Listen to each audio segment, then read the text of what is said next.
have a seat. Please have a seat. Oh, my heart is full. To our Supreme Basilisk, Danette, Anthony Reed, thank you for your leadership, your kind words, your friendship, and all that you do. To the members of the Directorate, to my dear friend, Dr. Glenda Glover, and to all Supreme Bacilli, thank you for your years of leadership and mentorship.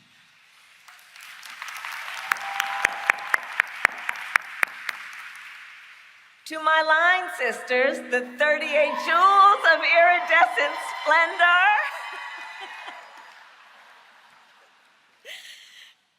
Oh, you are such an incredible part of my journey, and I love you guys. Thank you for being here. And to all those who serve Alpha Kappa Alpha Sorority Incorporated, it is an honor and a joy to be with you today. Before I begin, I will say a few words on Hurricane Beryl.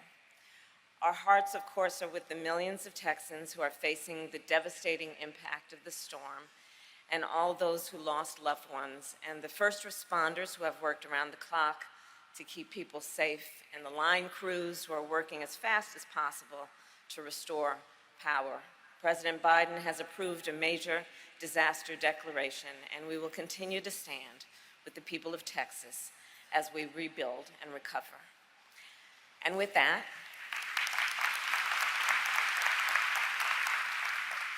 I will address the topic at hand. Sorors, as many of you know, this sisterhood has been a part of my life since my earliest days, starting with my aunt, Miss Christine Simmons, who was initiated in 1950 at Howard University.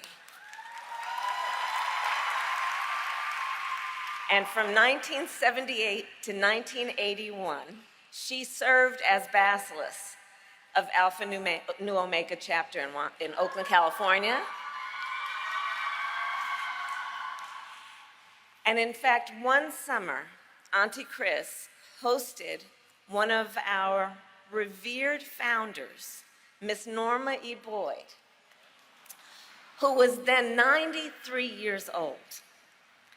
And Miss Boyd gave me her book, A Love That Equals My Labors, which she signed to Kamala with love, Norma E. Boyd.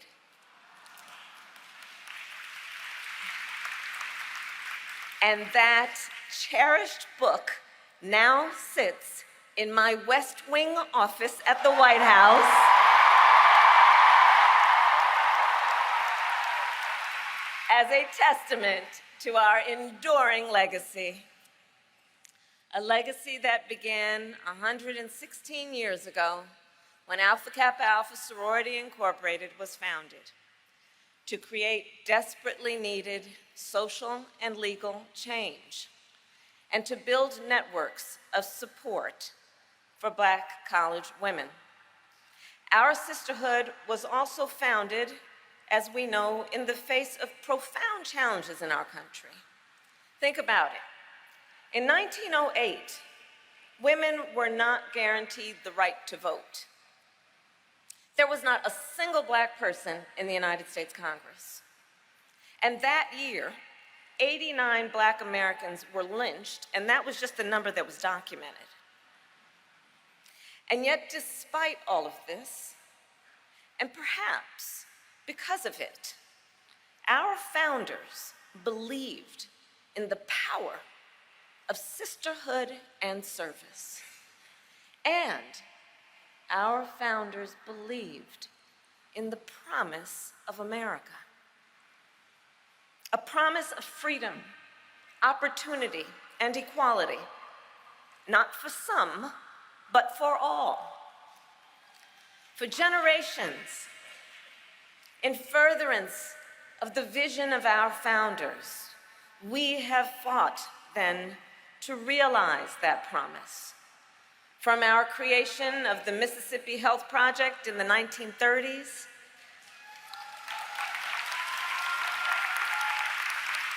to job training and literacy programs in the 1960s and 70s, And then most recently, of course, the work on voting rights and economic opportunity and child hunger. Throughout our history, the leaders of Alpha Kappa Alpha have stood up, spoken out, and done the work to build a brighter future for our nation, including, of course, in 2020, when during the height of a pandemic, you helped elect Joe Biden, President of the United States, and me as the first woman elected Vice President of the United States.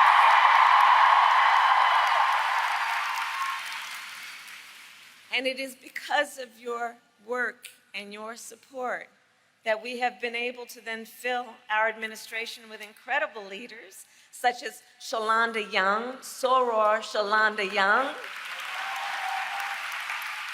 who is the head of the most powerful Office of Management and Budget. She controls the money.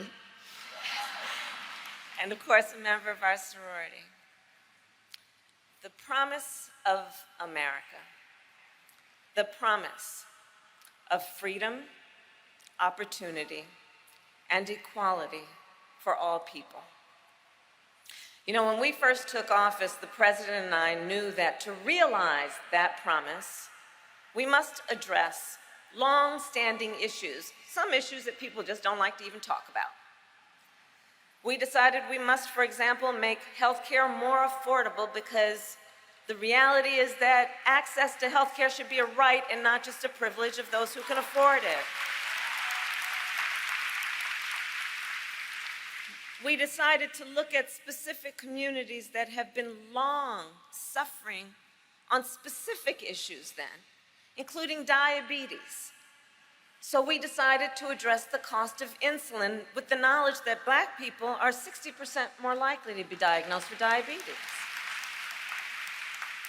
And we took on Big Pharma and capped the cost of insulin for our elders at $35 a month.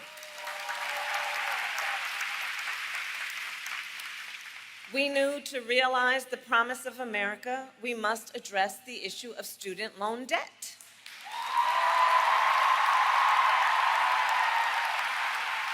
And I know there are many here who have benefited from that work. Please testify. And we have forgiven debt for nearly 5 million people so far, and twice as much for our public servants, including our nurses and our teachers and our firefighters. The President and I have also taken on the issue of medical debt, finally making it so that medical debt, which is usually the result of a medical emergency, is not something you plan, it's not something you invite, but we have made it now so that medical debt can no longer be used against your credit score. Because that credit score, of course, is supposed to measure whether you are responsible financially or not. The fact that you have endured a medical emergency is not a measure of that, and so it was just wrong, and we have corrected that. To realize the promise of America, we have addressed the long-standing crisis of maternal mortality. Something, as you know, I've been working on since I was in the United States Senate. Why? Because women in America die at a higher rate in connection with childbirth than women in any other wealthy nation in the world, and Black women are 3 times more likely to die in connection with childbirth. So to address this crisis, among the work that I've done, I challenged every state in our nation when we first came in. I challenged every state in our nation.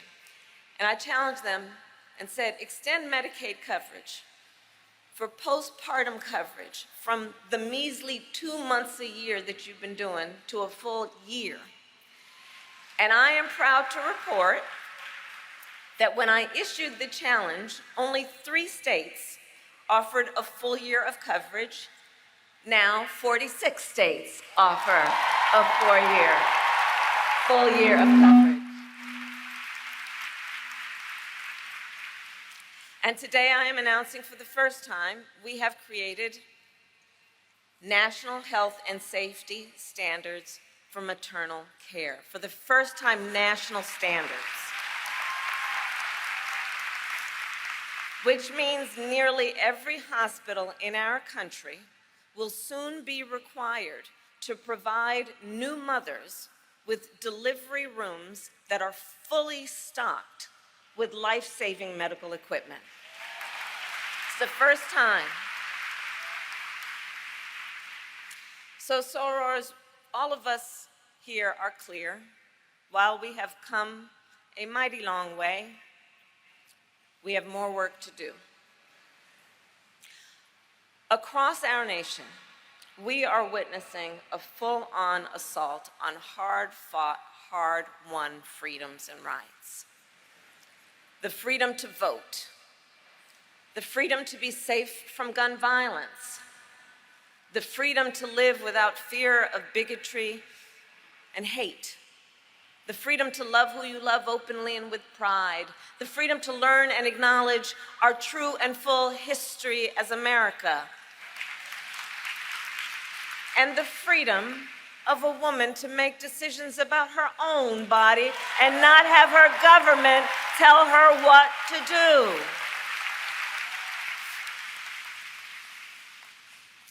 And these are not only basic freedoms and rights. These are the pillars of our liberty, the essence of our democracy, and the promise of America. On that last point about the attacks we see on reproductive freedom, understand how we got here. Then President Donald Trump handpicked 3 members of the United States Supreme Court, the court of Thurgood, because he intended for them to overturn Roe v. Wade, and as he intended, they did. Now, 2 years later, in the South, where the majority of Black women call home, every state except Virginia has a ban. Many with no exceptions, even for rape or incest.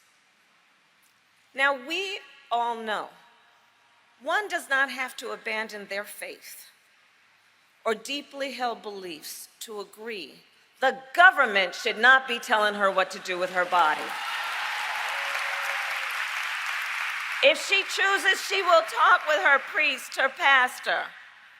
But it should not be the government replacing her good judgment with its own.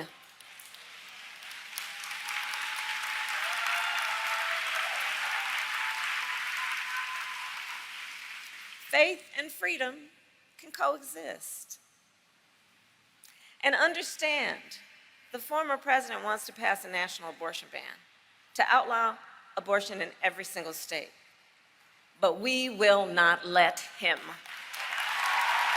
We will not let that happen. We have worked too hard and fought too long to see our daughters grow up in a world with fewer rights than our mothers. America must trust women.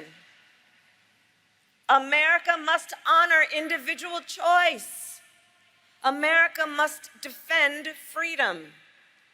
And when Congress passes a law that restores the reproductive freedoms of Roe, our President, Joe Biden, will sign it.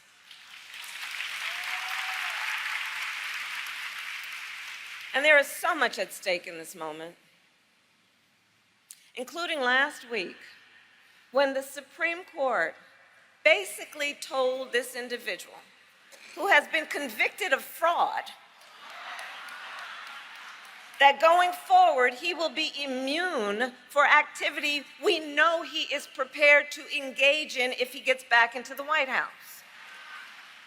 Consider, Donald Trump has openly vowed, if reelected, he'll be a dictator on day one. That he will weaponize the Department of Justice against his political enemies, round up peaceful protesters and throw them out of our country, and even, and I quote, terminate the United States Constitution.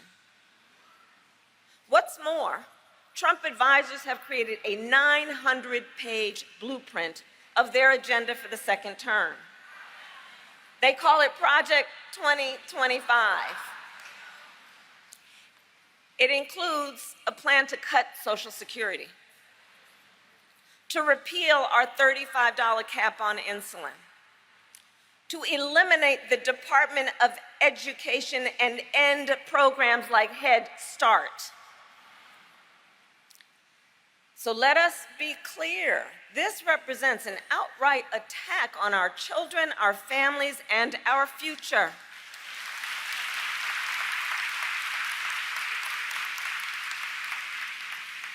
And all of this is to say, I do believe this is the most existential, consequential, and important election of our lifetimes. Sorors,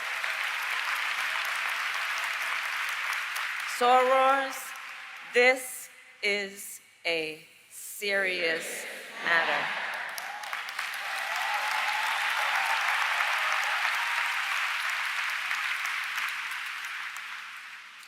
And so in this moment, once again, our nation is counting on the leaders in this room to guide us forward, to energize, organize, and mobilize, to register folks to vote, and to get them to the polls in November.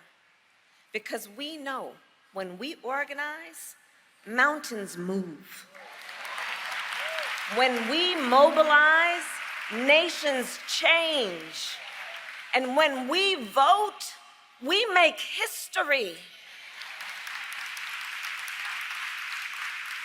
So I'll conclude with this.